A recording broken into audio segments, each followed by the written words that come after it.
Let's talk about perimenopause. I know you may be thinking on the surface this seems like a strange topic for a Women in Leadership podcast, but after my conversation with Dr. Caissa Troutman, I actually think the connection is pretty obvious. If you're over 40, you probably cannot go very long without hearing someone talk about it. It comes up with friends, it shows up in your social media feed, and eventually you start hearing enough of the symptoms that you think, okay, wait a second, this sounds very familiar. That was definitely my experience. For a long time, I thought I was just stressed. And to be fair, I had plenty of reason to be. Work had been intense, life had been insane, there was a lot going on. So when I started waking up at 3 a.m. and couldn't go back to sleep consistently, I just blamed stress.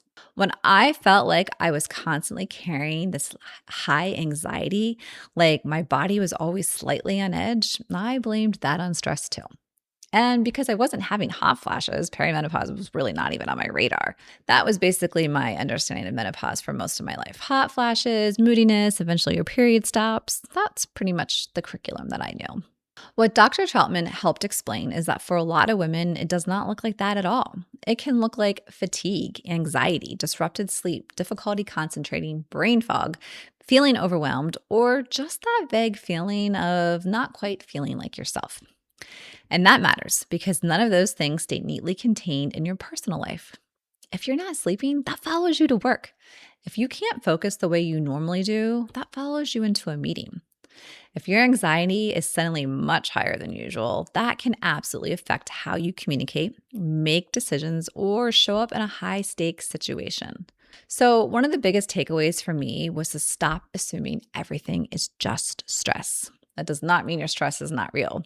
Most women in this stage of life have plenty of it. You may be leading a team, raising kids, helping aging parents, managing a household, running a business, and doing some combination, yes, of all that. You're under a lot of pressure. But what Dr. Troutman kept coming back to was the idea of asking, what if it's not just stress? That's such a simple question because I think it's also so important. It gives you another explanation besides, am I just not handling things as well as I used to? And that is where women can get really hard on themselves. We start thinking maybe we need a better routine to get more organized.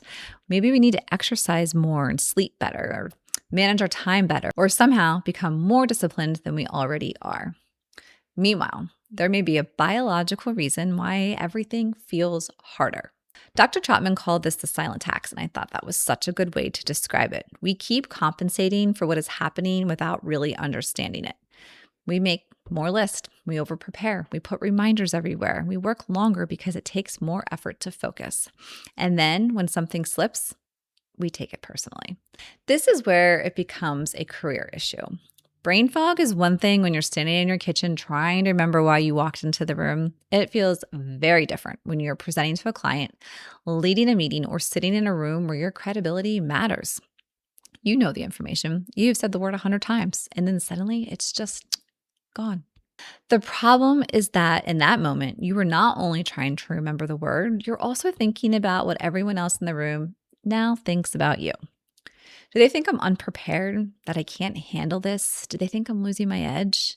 And then, because we're human, we start asking ourselves the same questions.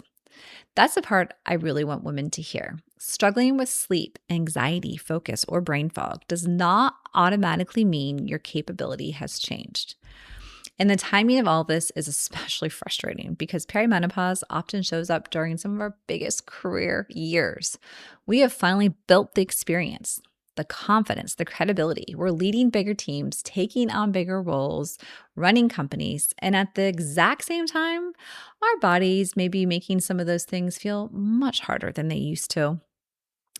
This does not mean we're past our peak. It means we may need to understand what is actually happening before we start making big assumptions about ourselves.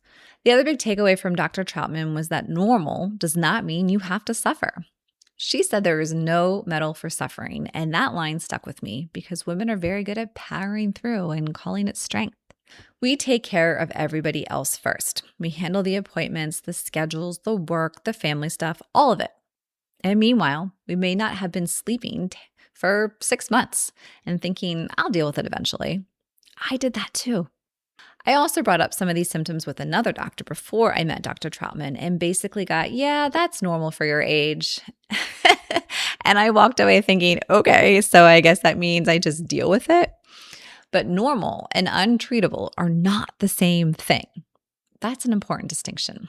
Dr. Troutman was also very clear that every symptom is not automatically perimenopause. A good provider should look at the full picture and rule out other things that can cause fatigue, anxiety, brain fog, or sleep issues. But if you're in the stage of life and something feels noticeably different, it's worth having a conversation with someone who actually understands menopause care and gives a shit. There are options. For some women, hormone therapy can be incredibly helpful. For others, it may not be appropriate or may not be what they want. Dr. Troutman talks about looking at the full picture through meals, movement, mind, and meds, which can include things like nutrition, exercise, strength training, sleep support, stress management, therapy, coaching, hormone therapy, and other medications just depending on the person. And I think one of the most useful things that she said was that sometimes telling an exhausted woman to just eat better and exercise more is not especially helpful. It's not bad advice, of course. It's just hard to execute when you are completely depleted. Sometimes you need help feeling better before you can consistently do all those other things to help support your health. So if you're listening to this and thinking, okay, this sounds very familiar, here's where I would start. Pay attention to what's changed, not just hot flashes. Look at your sleep, anxiety, your energy, your concentration, patience, and even whether you just feel like yourself.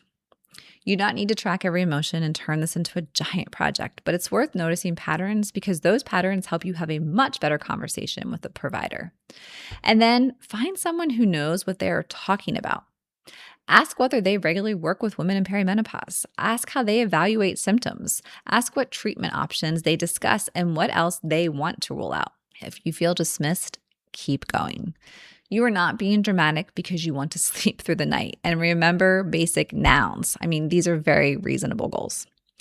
And finally, be careful about turning any of this into a statement about your competence. If you're struggling with focus or sleep or anxiety, get curious before you get critical. Do not immediately decide that you are not as sharp anymore, or maybe that you can't handle the role, or maybe you should go after a less opportunity. There may be something biological happening that deserves attention before you make it mean something bigger about who you are. And if you need some support at work, you get to decide what that looks like. You do not need to announce your medical history in a conference room. You may simply need to talk about the impact, whether that's sleep disruption, a health issue, or needing a little more structure around something just for a period of time. Every workplace is different and disclosure is personal, but quietly struggling is not your only option. So if there's one thing I want you to take away from this is that perimenopause is normal. It's common. Yes, it's going to happen, and it can absolutely affect how you show up in your career. But that does not mean that you're declining. It does not mean that you are suddenly less capable, and it definitely does not mean that you need to spend the next several, and I mean several years, white-knuckling your way through it. Pay attention to what's changed. Ask questions. Find someone who listens and explore the options that make sense for you. Because taking care of yourself is not separate from being a strong leader. It's part of how you stay one. And there's absolutely no medal for suffering through this alone.